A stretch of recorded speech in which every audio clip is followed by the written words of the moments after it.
Imana yabwe cyubahiro. Igitondo cy'impinduka. Yesu amefufuka. Haleluya. Yesu yazutse. Niyo makuru yari kwacicibikana. Niyo yari ko yiruka muri quartier abantu baciye bakavuga ngo ese muza makuru ngo Yesu yazutse. Ndakumbuye wacu mu ijuru. Amina haleluya. Ingumbu zaho ziranje numva ndahakumbuye. Ndakumbuye wacu mu ijuru. Amina haleluya. Ingumbu zaho ziranje numva ndahakumbuye. Haleluya. Bwana Yesu asifiwe. Sema amina. Hariho impamvu izituma dutekereza ijuru. Hariho impamvu. Atbiligani mea sleep. Wo Yesu namenye yamutiye byose namuhaye umutima wanjye nawe yaramagije najyago cyane ubwoba yambireye ubuhungiro uko bizamera kose azani tuze turirimba ibintu tutumva, tuze turirimba ibintu tutemera ngo nta byango byondera ubwoba kandi twarapfuye.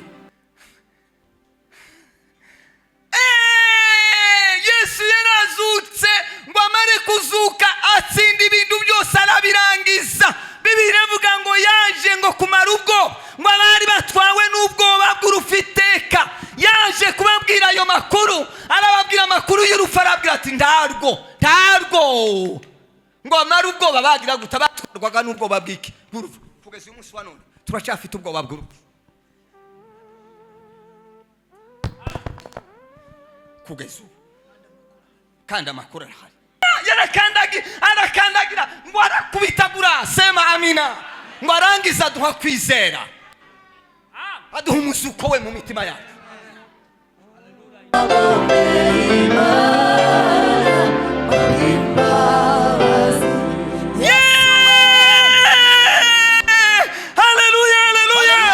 Bwana Yesu Kristo, ninakushukuru asubuhi ya leo. Igitondo cy'impinduka. Habaye amakuru ati gisisi siranyeganyega. Sema haleluya. Isiranyeganyega, isiratitira. Dushimiye izina ryawe rikomeye. Dushimiye igitondo kidasanzwe. Dushimiye impano waduhaye ari we Yesu Kristo.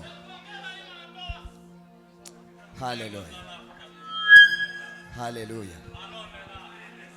Turagushimiye kusanzwe hano, uba hano ni wawe, aha ni kwa Mana.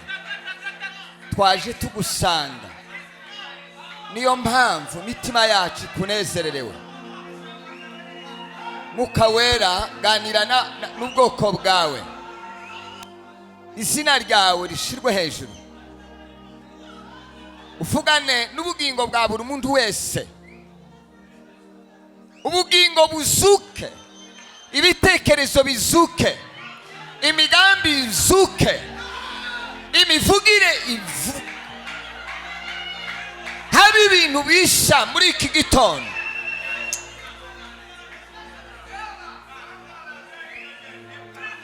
Ligilime.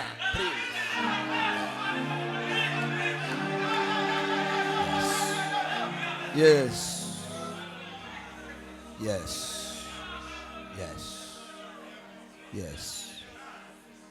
Urakoze Mana. Uratuganirije, mitima yacu irakwishimiye. Komeza ubane natwe kandi utuje imbere, dufashe muri byose. Mahoro yawe aganze muri twebwe. Kubwa Yesu Kristo dusenze twizeye. Amen.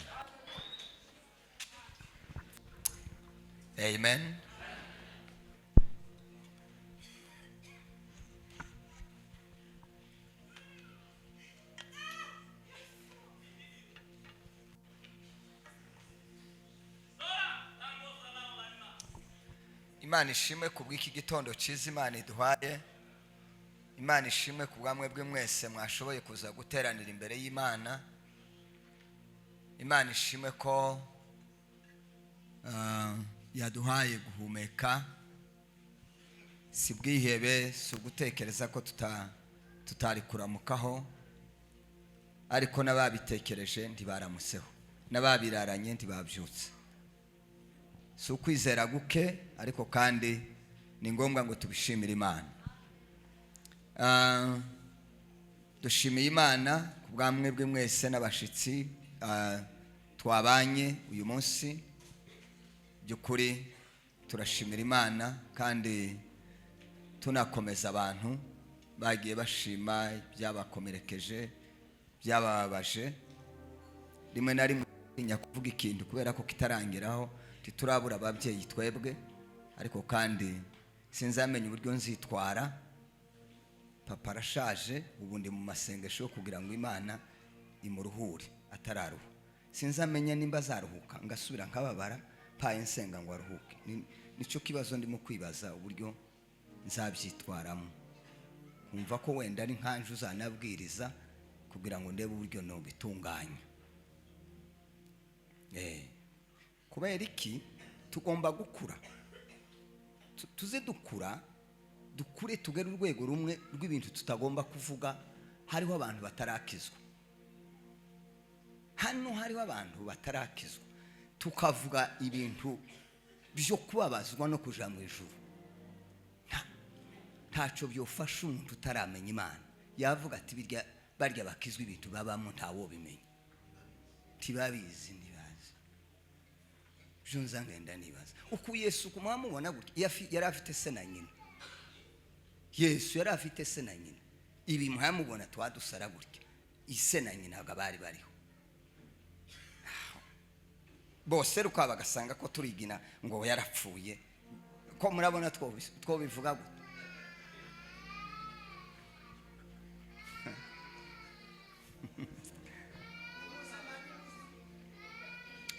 Kandi ndimubwire ngo umunsi Yesu apfa, Mariya na Yosefu ngo bari bafite icyizere cyo kuzuka. Ntaco ni ibintu byatumwa. Reka nze nsomegera mbone kwinjira mu ijambo. Nuko naringize ngo ngacishemo, hari ibintu nzoza mvuga noneho. Hano sindi umushitsi, aya nahoraga mvuga nigengesera, ariko mushumba uzogira utuntu tumukosora kuko niwe mukuru. Ibintu by'amakorasi hano uzozurira imbikorasi baye bararangije rwose.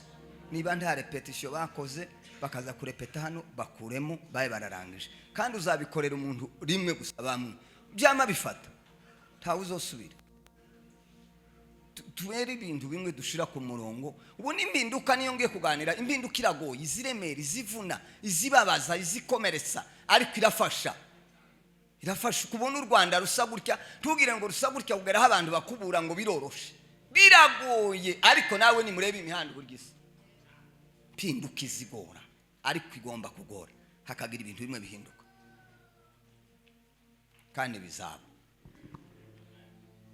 Nyanje sindamenyera kwicara inyuma gutya. Hari umwana umwe w'umukobwa nabonye, kubera ko nza nkunda guhindukira, twaririmbye kuva dutangira, tiyahagurutse, tiyavuze, tiyagize gute, simbaye menya, ariko ndaza kumubaza. Sinzi ikibazo, niba afite ikibazo, niba ari umuhoro, niba ari iki. Nico gituma nza nkunda ngo nicare ndeba abakristo burya. Muzonshakira akantu kagatebe kamwe nje hariya ndacu gentwaye, ariko nza ndeba abakristo burya, kubera sinzobishobora no kuri ibintu byo kwicara gutya uko wapi.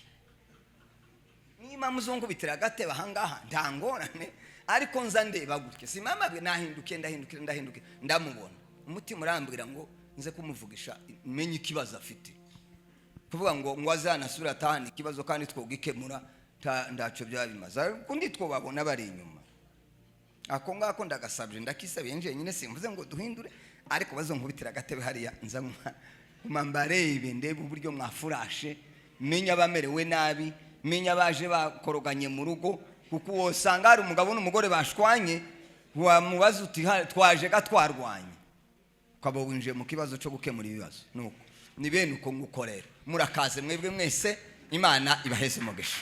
nanjye mpaye kaze.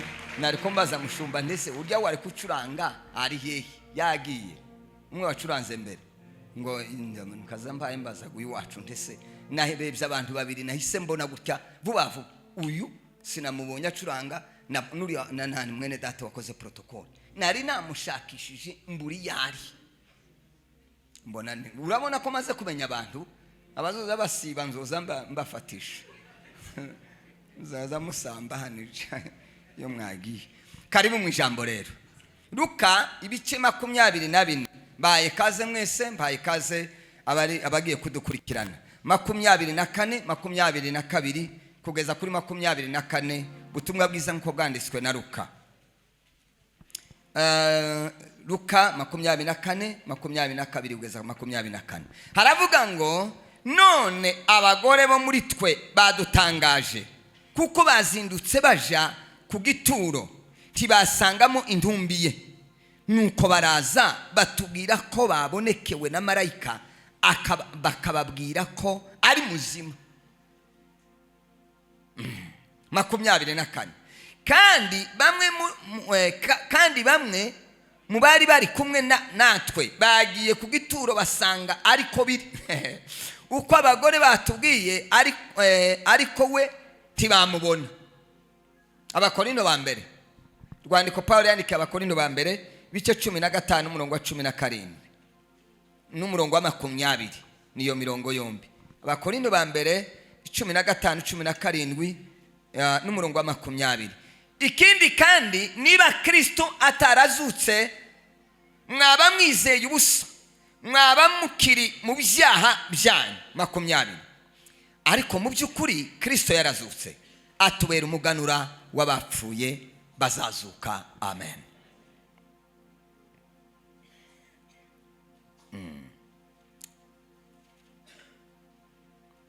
Narababariwe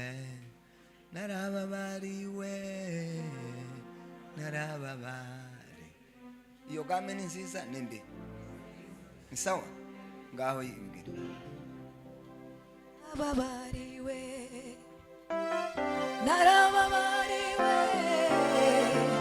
narababariwe narababariwe oh narababariwe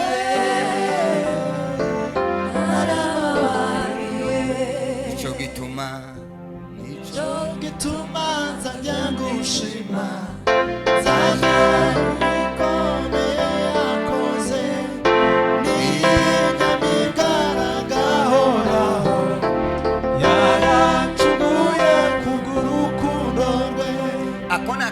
kaje mu mutima wanje hazamwa kandi kavuga ngo amaraso ya Yesu ni meza yaduhinduye abana b'Imana. Komeza amaraso ya Yesu ni meza yaduhinduye abana b'Imana.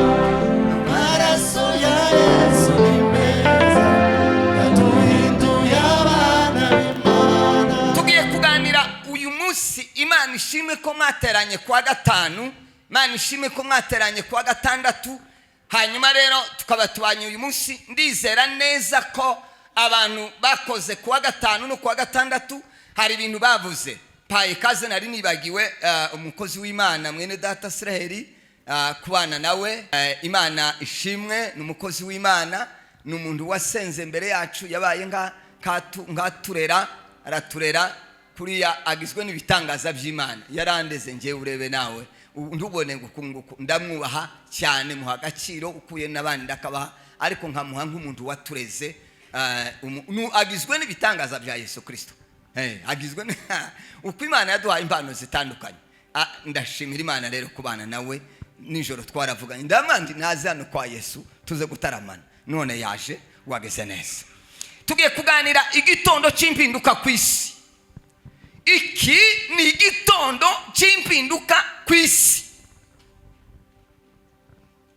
Umuntu yozana impinduka mu rugo rwiwe. Umuntu arashobora kuzana impinduka mu rugo rwe. Umuntu yozana impinduka mu muryango. Umuntu yozana impinduka mu bwoko. Umuntu yozana impinduka mu karere. Umuntu yozana impinduka mu gihugu. ariko nta muntu turigera twumva kandi ntawe tuzumva wigeze uzana impinduka ku isi y'umuntu umwe.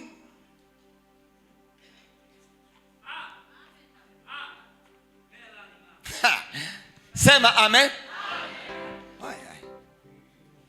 Mbonye kera murangaye sinzi iyo mugiye. Igitondo cy'impinduka ku isi, iki gitondo iki ngiki hari sema amina. Habaye impinduka ku isi. Utese impinduka zimeze gute?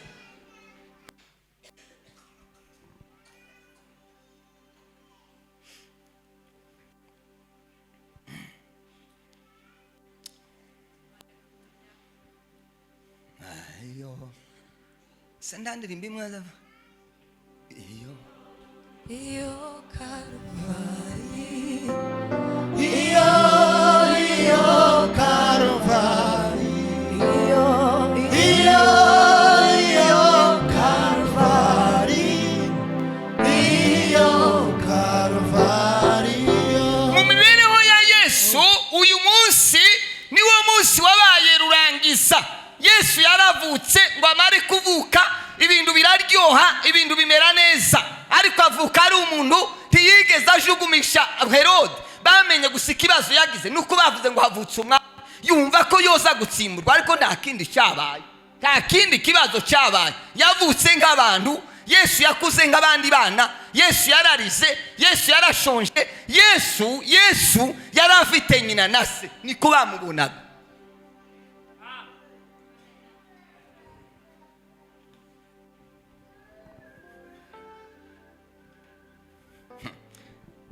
nuko ibintu biraba. Muzehe mukozi w'Imana yabivuze, yari inkuru isanzwe, bakavuga bati azapfa. Izo nkuru zigaca mu bantu bakabyumva bati batari ko nyine uko bari mu kuvuga ngo azapfa, ngo nyuma y'iminsi 3 ngo azuka. Ati kandi yaranabyivugiye nawe yarabivuze.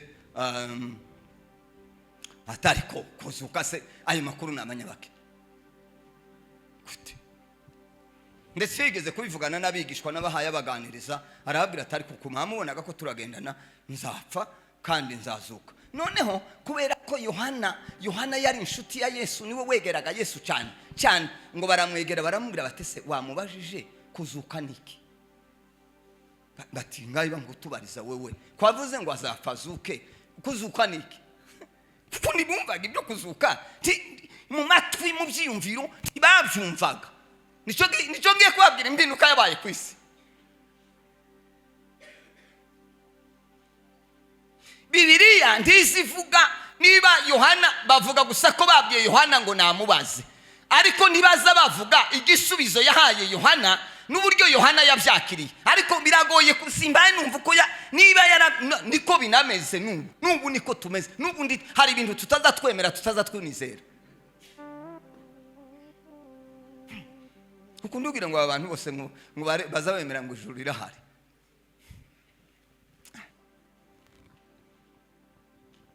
Twese uko tubaza, hari umuntu wari wasenga akazarira ngo aje mu ijuru? Hari umuntu wari wagira amafungo yo gusenga ngo aje mu ijuru? Kugira gute? Kwari heza, kwari iwacu, ko twakumbuye, ko nta rupfu, ko nta ntambara, nta nzara, nta gitoro kizamuka, nta bishimbo byazamutse, ko nta mukene, nta mukire, nta munyabwenge, nta muswa, taki. Kuki tuzaza dusenga ngo tuje mu ijuru?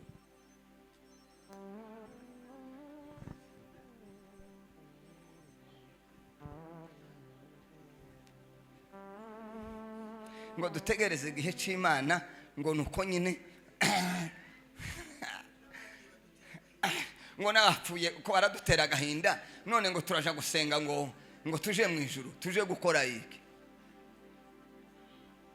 None ko muranga ko igitoro kizamuka kandi dukene hano kuba hano, mukanga intambara, turi hano ku isi wabo w'intambara, tukanga ibyago hano ariho bituye, tukanga gutukwa no gusuzugurwa hano ni wabo. Iyi ni itere gusa y'ibyago n'amakuba n'amarira no gupfa no gutukwa no gusuzugurwa.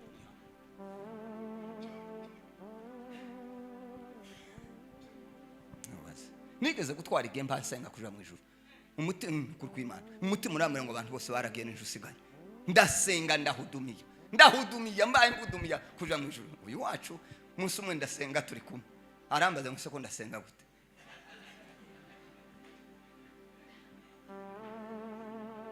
ndakumbuye wacu mu ijuru amina haleluya ingumbu zaho ziranje numva ndahakumbuye ndakumbuye wacu mu ijuru amina haleluya ingumbu zaho ziranje numva ndahakumbuye haleluya Bwana Yesu asifiwe sema amina hariho impamvu izituma dutekereza ijuru hariho impamvu abliganimea sleep wo Yesu namenye yamitiye byose namuhaye umutima wanjye nawe yaramagije ntabyago cyane ubwoba yabereye ubuhungiro uko bizamera kose azanye tuze turirimba ibintu tutumva tuze turirimba ibintu tutemera ngo nta byago byondera ubwoba kandi twarapfuye Yesu yarazutse ngo amare kuzuka atsinda ibintu byose arabirangiza Bibiliya ivuga ngo yaje ngo kumara ubwoba ngo abari batwawe n'ubwoba bw'urufiteka yaje kubabwira ayo makuru arababwira amakuru y'urupfu arabwira ati ndarwo ngo amare ubwoba bagira guta batwarwaga n'ubwoba bw'iki bw'urupfu kugeza uyu munsi wa none turacyafite ubwoba bw'urupfu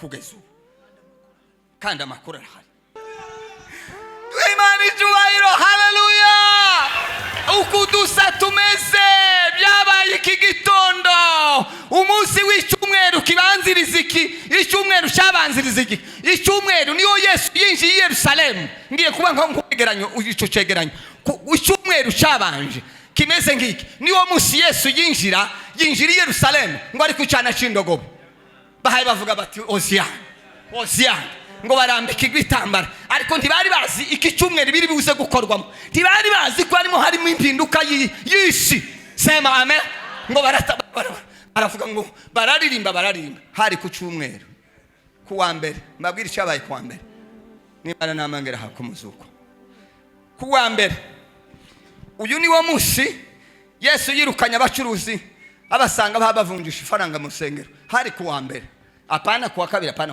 hari ku wa mbere ngo ashika asanga ko baragurisha ibintu mu rusengero kubera ko yari ko ategura ku ibintu bigiye kuba ngo ashika arabirukana ababwira ko mu rusengero rw'Imana hatakwiriye kubivunjishiriza amafaranga arababwira ati ntimukaza muvunjisha ifaranga mu rusengero mubireke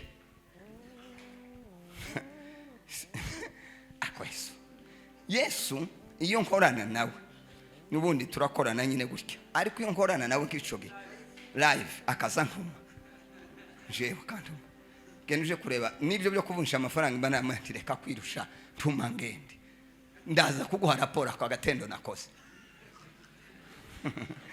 kurkwima namubwiraga ntumye umugabo ndagukorera akazi none se ureka mbabwi nk'ubu perezida yontuma akantuma hatu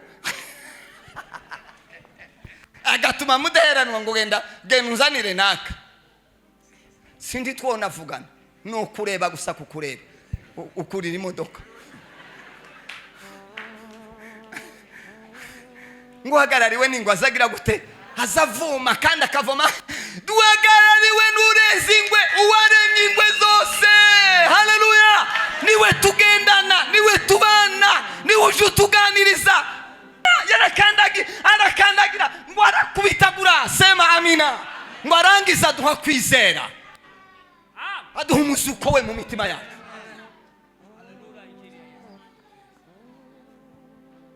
zamuguma gupapira mupapira hano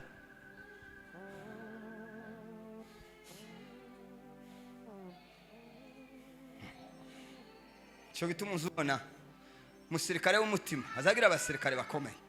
Sinza ndangiza ntavuze abasirikare. Batayo ya mbere baza bayicunga ntizikorwa ahantu hananiranye. Batayo 19 iri mundi Fidel Mudaherano. mafu bataza basubira inyuma. Kuyuza umva abasirikare ingotanye ngo songa mbere. Hari abantu ba mbere, ekipe ya mbere yatumye abandi bakomeza. Ibaho idasubira inyuma. Haba nuko urusasu rwovuga kazarugujaho. Ukazugira ngo none akaraje kunywa isukari.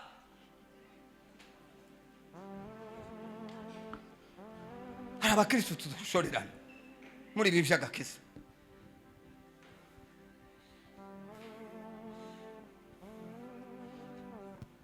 Ese turi kumwe? Twavuga ngo amen.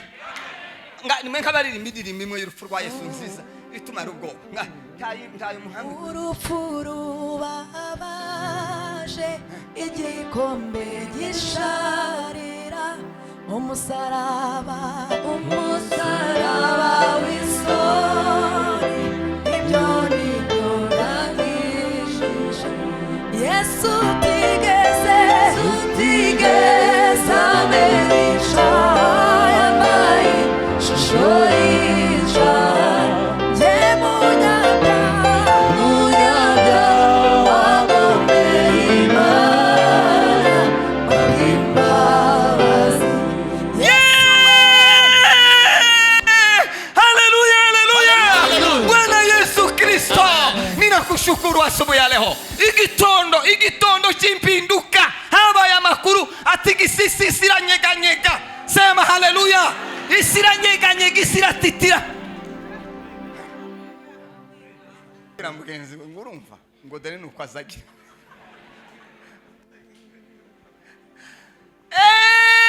Dufite Yesu muri twebwe. Yesu ni muzima. Sema haleluya. Yabwiye abigishwa ngo nimugenda ntimukagira ingorane z'ibyo muzoza musubiza. Nitujana namwe tukagendana kaba muri mwebwe igihe cyo kuvuga nzoba mpari nijye uzavuga. Kubera autorite Yesu yari afite yinjiye mu rusengero ngo asanga ubucafu. Nicyo gituma muza mubona utuntu twose turimo. Ni tuntu uburenganzira bwacu kubikuraho. Aka kajagari kose potopoto ni twebwe. Niba Yesu ari muri twebwe ni twebwe. Nta bintu bizisona. Mafunzo twaha Imana icyubahiro. Sema haleluya. Bari abirukana nabwira ati nimusoke ahandi mu nzu y'Imana, ahandi mu mbaraga, ahandi kwa Mana, ahandi utsotsa kusabanira n'Imana tukavugana n'Imana. Sema amen. Bashandi mwamona ko ibintu ari byiza. Ku cyumweru soba turi kumwe namwe. Ni mutaza nzoza kubazana. Murabizi tugiye mu by'umubiri nje namwe turi bamwe. Ayo makuru ntimuyaze.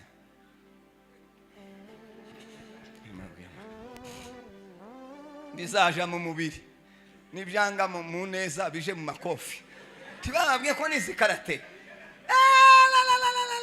Umugeri umwe. Numwe si ibiri. Uzureba karate? Wabaye nkwigeramo? Ale. Kera ndagutsinze.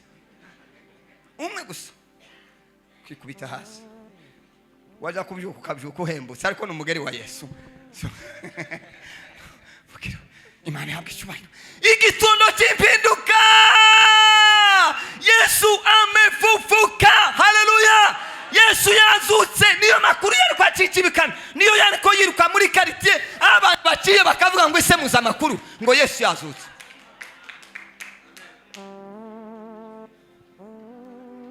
Sema amen.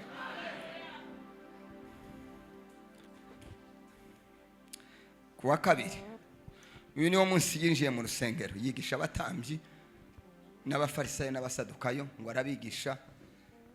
Bamubaza ibibazo byinshi cyane arabasubiza. Niho ngo batangiye gutangarira ubwenge afite.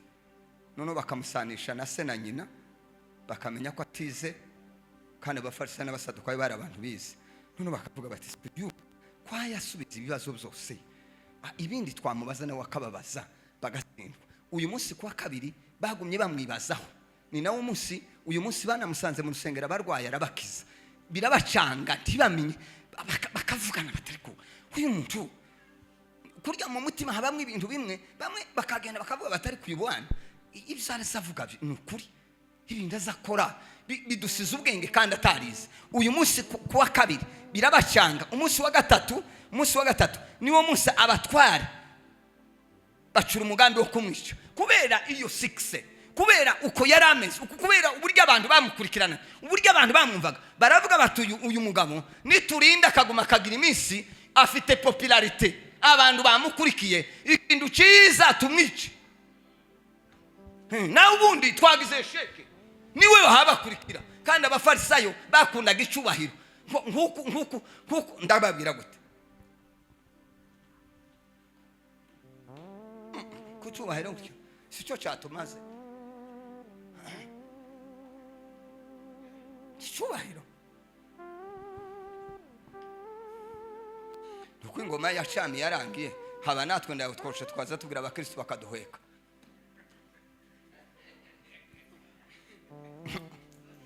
Mushimira Imana kuduheka acitse wabafundishije neza ukabegeranya ukababwira uburyo ari byiza. Kuduheka se nkangira ngashaka kandi gusa nkazanishiramo mwoyikorera si protocole se twabwira muze muzamufatanga ni muri mukubona ko murwanira dusakosha muzamuturwanira twabahaye si mwe mwenyine muzamuza ngo mudutwaze. Wowe uza kurwana ngo ndwaze ukanga kundwaza mushwari gute? Cyubahiro gusa,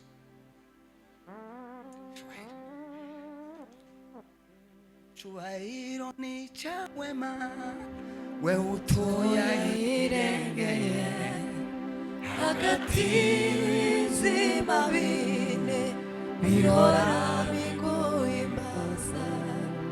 Cyubahiro ni cyawe Mana, we utoya irengeye hagati y'ibizima bine birora.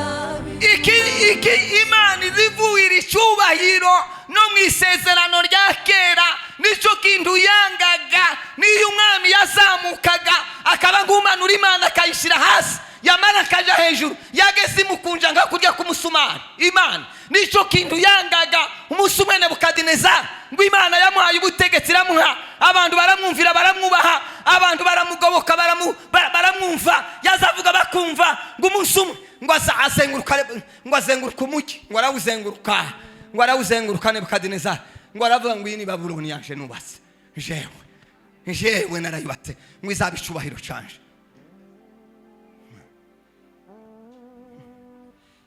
Imana ngo yayitegera ngo arangize gutya iramubwira ngo Nebukadinezari ntibavuganye, iramubwira ngo ejo uzoja mu ishyamba, ati nushika uzoza urya ibyatsi, ati kandi uzamera izi nzara zimeze nk'izi kizu, izi ngizi zimwe muri mu kuguru ni nkako zari zikoze. Hari umuntu uri mu kuguru urwara rugufi kandi ingufu arizo mwanze, yamamubwira hari uko nzivuze ko ari ntaco nzivuzeho, mvuze gusa ko ari nkako Nebukadinezari nawe yabwiwe ngo inzara zizokure ngo zingane n'izikizu. Kandi by'ukuri urebye ziriya nzara ziri mu komera nk'iziki muzikizu ni inyunda.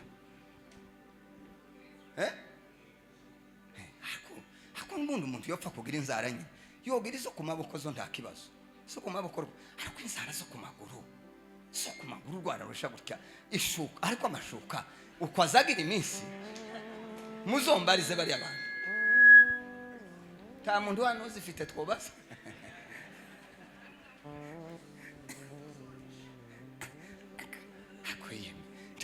Ntacaha ntaco mbivuzeho nabi, mvuze gusa nyine ni nko kuvuga ngo nyine ibintu byose ni byiza nta kundi twobigira, ariko simvuze ngo muziriki uyada. Hako nari mvuze Nebukadinezari nawe ko arico ni nkaco gihano yahawe we. Imana iramwe ati wewe uzomera inzara zimere nk'izikizu zaziresha gutya.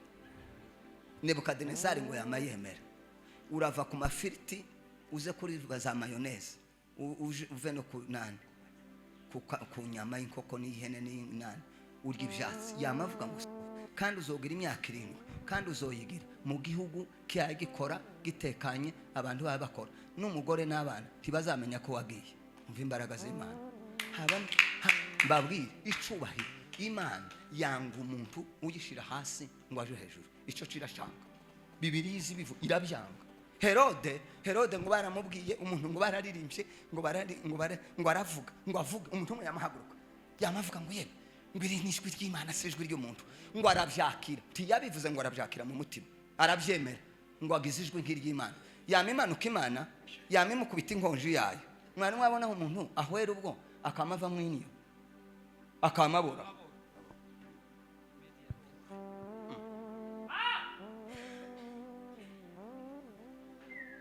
abafarisayo ngo baravuga bati ubwana agomba gupfa yagize 6 cyo kiri mu gutuma umuntu no mu matorero n'ahandi umuntu yagira ngo arazamuka bakabamukuyeho bagira ngo arazamuka ngo ese karazamuka nkandi wagira ngo buravuga ngo ese karavugwa nkandi nibyo byago dufite Yesu ngo arabihorera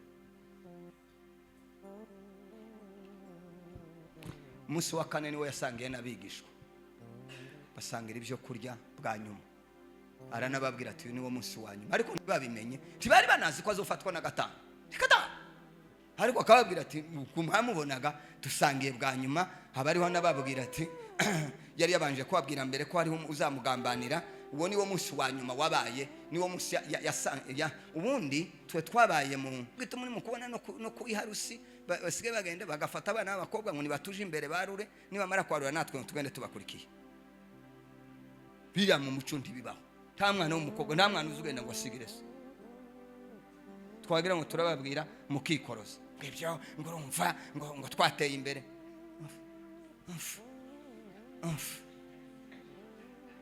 mwateye imbere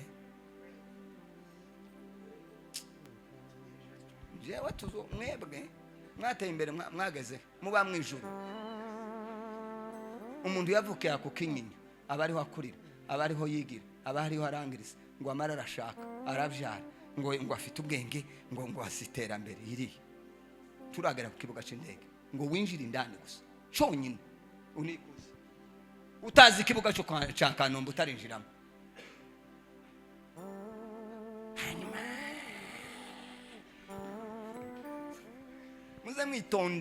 muze mwitonda ndiduhuye namwe ukaza kuvuga ngo ngurumva muzehe ngo ari byo atazi papa yize uzira ubumbashisha yari yakubwira irumbashi no hari baga university ya mbere muri Kongo ya mbere yageze iforma abantu b'ibihumbi taza kubwira ko yabayeyo baceze mwamara ngo urumva ngo papa ngo muzamutwumva neza ngo ari byo tutazi ibiki tutazi twebwe keretse tutazi wari wafata umuriro hari umuriro wari wafatasha uzogenda ufata urebe kutagutwika ugenda ufate genda baguhikara hari urifate amazi urebe uryo riragukorera njobona hariho Imana irahari uyu musaza nguyu yahamagaye ifumberi mu murima izayona arayihamagara iva mu murima iraza iramusanga yinjira mu cyumba cy'amasengesho ifumberi arayihamagara ngo ngwino ifiyo nimsisi inyamaswa izayona mu murima arayihamagara ngwino none numara vuga ngo ufite ubwenge burenze ubwiwe ko yo guhamagara akagucisha muri kariya kadirisha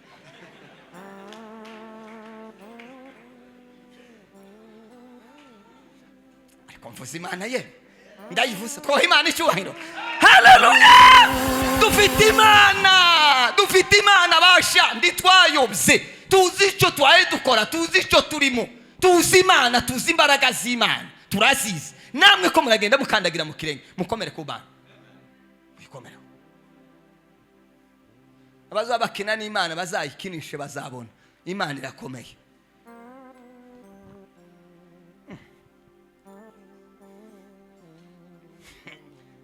ni bibafarisayo bari kuvuga ngo Yesu ndiyize Yesu akabareka aceceka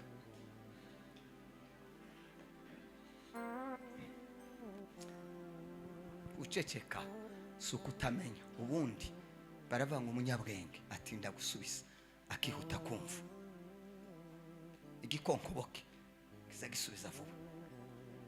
Kirandamuke, muzi kirandamuke? Kirandamuke, nta muntu wari wabona kumwenda ugakurura nk'uruyuzi urudodo rukwamara ugira gutya ahantu hakamagira, nicyo kirandamuke. Gutumburuka,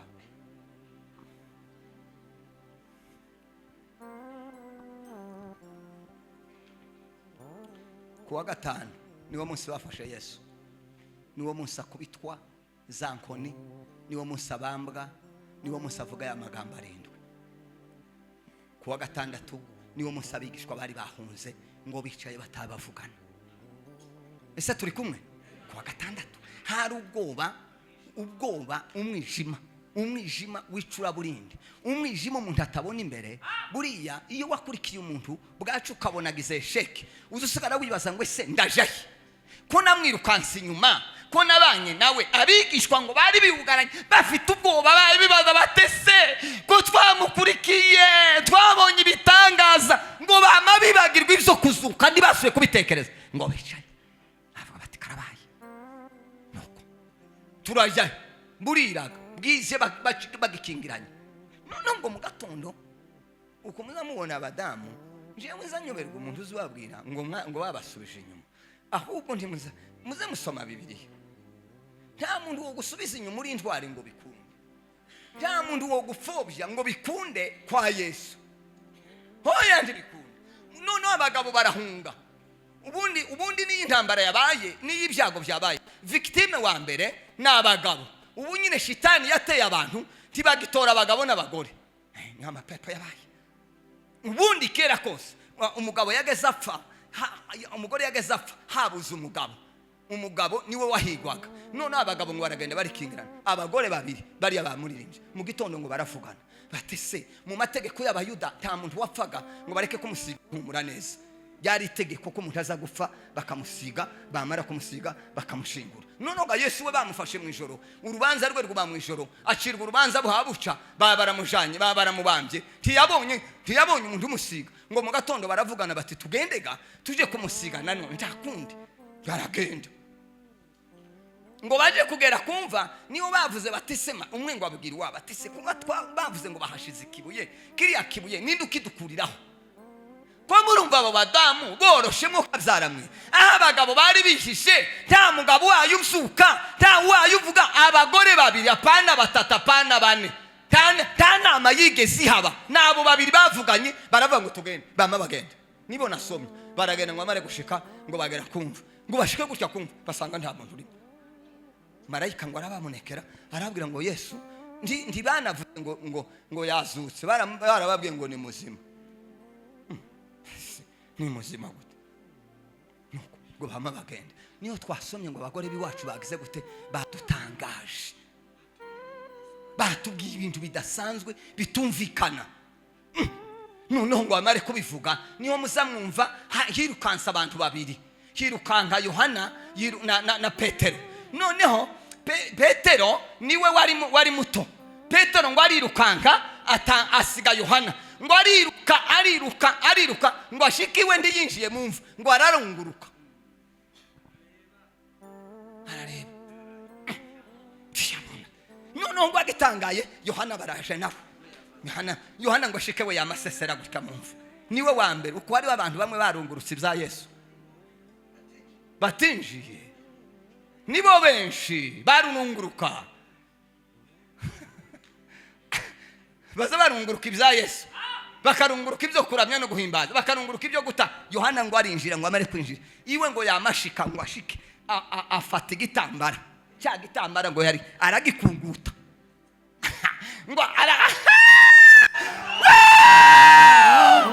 haleluya, amakuru n'impamu ngo amare ngo bagira gutya bombi, sema haleluya. Ngo bashike nibo bavuze ngo nabagiye nabo, ngo bagarutse baratubwira ngo ibyo babagore bavuze nibyo. Amakuru n'impamu.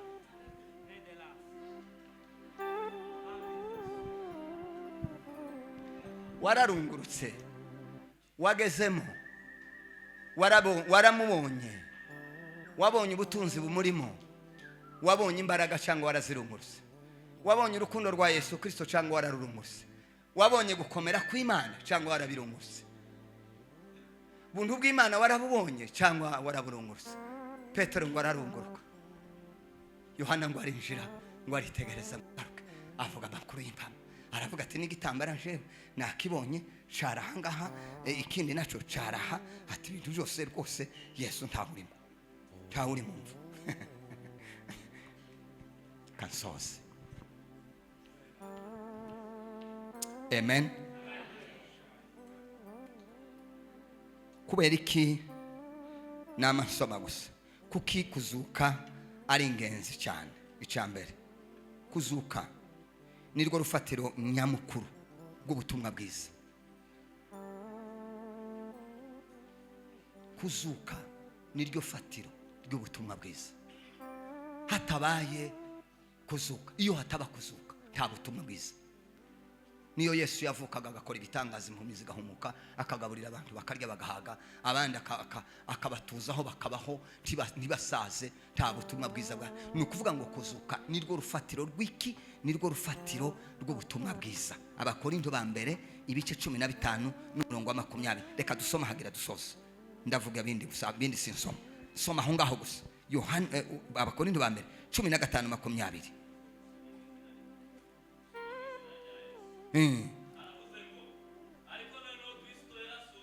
ariko noneho Kristo yarazutse niwe muganura w'abasinziriye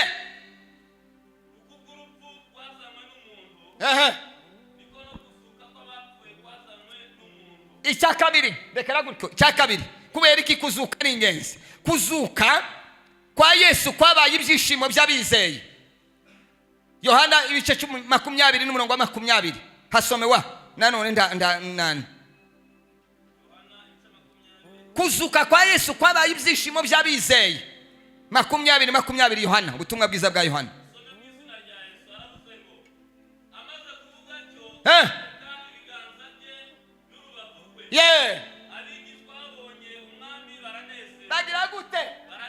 bagira gute sema haleluya igihe yabaserutse ngo asanga barikingiranye arababwira ko ariko none igitangaza murebe namwe Yesu yanyavuka kurya yaraba ariko ngo bamurebe bagira ubwoba kandi yari afite isezerano ngo arangiza arababwira ati murebe hano murebe inkovu murebe na hano mu rubavu ngo babirebe ngo bagira gute baranezerwa kuzuka kwa Yesu Kristo ryabaye ishingiro ry'iki ni ikintu cyazanye ibyishimo n'umunezero muri twebwe icya gatatu kuzuka kwa Yesu Kristo twadukuye mu isi y'umwijima twinjira mu isi y'umucyo twavuye mu isi y'umwijima Abakolosayi igice cya mbere umurongo wa 13 kuzuka kwa Yesu Kristo twadukuye mu isi y'umwijima twinjira mu isi y'umucyo Abakolosayi igice cya mbere umurongo wa 13 we dusome mu izina rya Yesu ariko Bibiliya niyo aho haravuze ngo niwe wadukijije ubutware bw'umwijima aho akadukuramo akatujyana mu bwami bw'umwana we akunda niwe wadukuye mu butware bw'umwijima Yesu amaze gupfa umwijima warabaye icura burindi ibyiringiro birashira abantu barababara noneho urumva ko umwijima warubaye ngo azuke atwinjiza mu mucyo kuzuka n'umucyo muzo kwa Yesu Kristo wadukuye mu mwijima watwinjiza mu mucyo wisanzura ariko cyo gituma umuntu azaseka kandi yagize ingorane agashima Imana umwisi bavuga batese karashima Imana gutafite ibibazo timumshe muzehe karashima Imana hano ngo ibintu by'Imana ararwaje kandi kundi twatumenye ariko iyo bavuze ko umuntu yageziriye ni nkahabi niba bavuze ko umuntu yageziriye ntaheza ho mu bitaro ubundi nanje simbikunda nzarinde mpfa ntabigiyemo ngo nanga kuryama mu bitaro ahubwo nyine umuntu yo kwa masinzira akaja mu ijuru ibintu nzandamirwa n'ibitaro nzandamirwa no kuvurwa nzandamirwa no ko banakira ibyo bintu byose ntari bishiyo tujanye no muratinda sinzi ubuzima ko burambangamiye aha no kinduka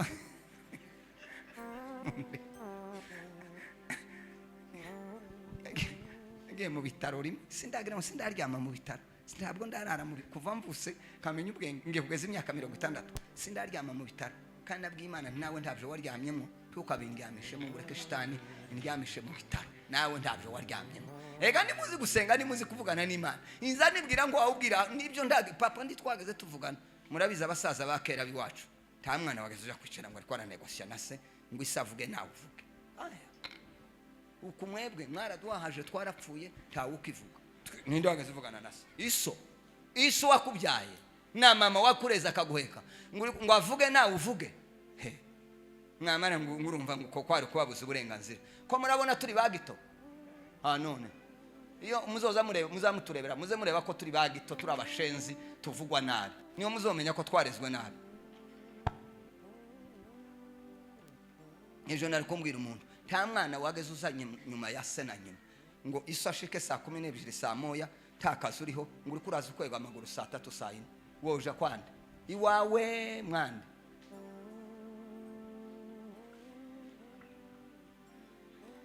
Twebwe umwana w'umukobwa ashika saa 4 saa 5 ntiyagiye ku kazi, ntiyagiye gusenga, nta gitara marimo, aje haya kwega amaguru nugira ngo uvuge ngo uburenganzira. Ko murarerwa nabi ntimukaza mubinezererwa uko nyine muhamubwira niko abanyu bazabaza saa 9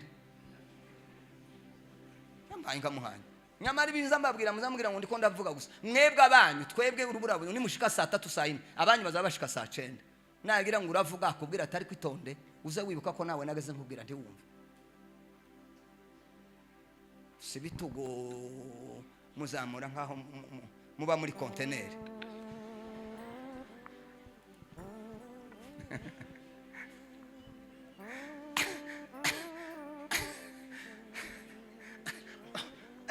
Ariko nigitangaza nuko hima abantu barimo Yesu baze bananirwa kugororoka. Kwari twebwe ese ko birumvikana, kwari twe muco, kwari twe none se wewe uratahana n'ikibandi cyaje shikimarumaru cy'imisatsi imwe itambitse gutki amarangi, mwe muziga mushera amarangi mu mutwe, hari ukundi gusara kutaruko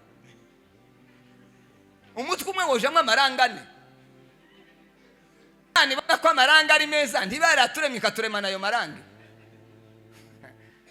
Kuriya mu pasteri ngo biri azavuga ngo nibiki ndabivuze birakurya sinzobireka.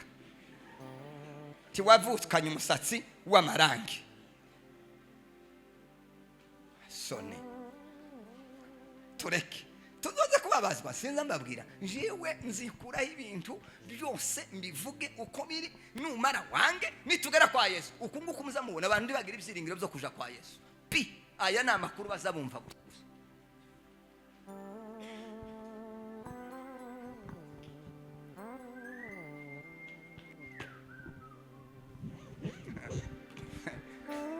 Icyanyuma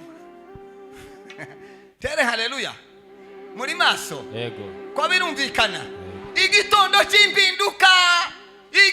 cy'impinduka Yesu niwe wabaye umuganura wabasinzire, niwe muntu wazutse wenyine. Yesu niwe wazutse, nyuma yiwe rero niwe abandi bazutse, ariko Yesu niwe wazutse wa mbere. Niyo makuru, niyo mpinduka yabaye kwisi abantu ndi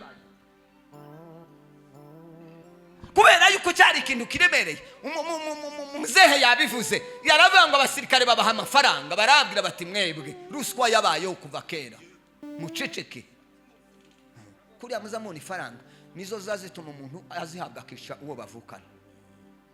Umuntu akagurisha ubwoko kubera nta kindi kiza gituma umuntu agurisha ubwoko ni ifaranga. Nubona umuntu karangiriza ubwo ni ifaranga, ntakakubeshe ngo hari shaka afite, ukabona muri umuna wanje karavuga ngo banishe faranga rwonyine. Niyo baza batamika umuntu akamahwera abasirikare bango barabwe bati mwasha kandi mwebwe ndimukavuga kandi tuzorengera ubuzima bwanyu, nta kibazo iriya nibavuga amakuru gusa areke nuko ngo baraya bakubita amafaranga nuko baragenda. Ariko ngo barenga hirya ati baze duhaye, ariko yazutse coco ariko ndakubwiye uceceke uyashika kundi mushomba ati Yesu yazutse, ariko badukubise ifaranga ndituvuga. Umuntu umwe ngo yabwiye undi ati nkubwiye ibanga ntugire uribwira, uyu nawe aribwira undi ati ntugire uribwira, uyu nawe ngo wagire naramu ati nawe ntugire uribwira. Ngo ajya kubwira wa gatanu asanga ni kimomwa we ntazabika, ngo aramubwira ati nimba wananiwe kubika mu nda yawe uje kubika mu nda yanje ndabivuze. Nicyo gihe umuntu azayumva uyu nguyu yumva bavuze ibyiwe akabaza ati se ko nakubwiye none ninde hari umuntu wabwiye atoya ntawe nigeze mbwira nabwiye inshuti yanje imwe gusa ndayibwira ngo izoceceke. Uzu bivuga bizosakara bige ngo wabwiye umwe kurabwira amakuru yo mu nzu yo mu rugo ngo ufite inshuti yawe. Ninde inshuti yanje mfite noje kubwira ibyacu na madame inde mubwira ngo agire gute eshitse no kwimana ushaka aje kubwira abandi kurumva ngo jewe ngo kuri uri ubona uriya mugabo azashiraho ibindi bitatu.